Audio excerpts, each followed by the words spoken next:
Kangaroo Island's charcoal landscape is restoring, but the road to recovery has barely begun for Barry Smith. This was a glass sliding door here. The fire fanned by gusty winds and soaring temperatures.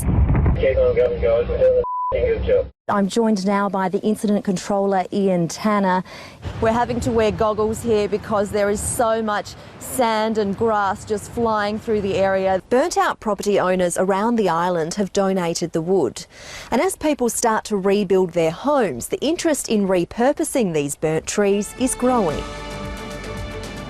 Now, Claire, in Sydney, attention's turning to Western Sydney, where sadly case numbers are on the rise. Good morning, Michael. Not only are the case numbers high, 110 cases yesterday, they're also spreading. Claire Campbell begins our coverage from Parafield. Jess, tonight there are hundreds of people in isolation, including medical staff, aged care workers and nearly 100 police officers. 1 in 4 children involved in the hospital's paediatric cochlear implant program did not have the audiological map set correctly. The hospital network has been investigating internally for 10 months, but says it's still trying to work out what caused the problem.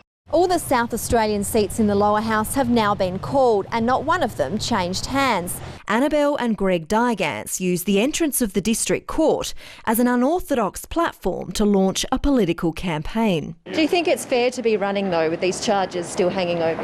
Court reporter Claire Campbell joins me now. Claire, what has the business had to say? Jess, Loverboy has questioned where the justice is. Ralph McIntosh was excused over his night out while COVID positive. It took the jury just 4.5 hours to find 49-year-old Matthew Donald Tilley guilty of murdering Suzanne Pollett nearly 3 decades ago.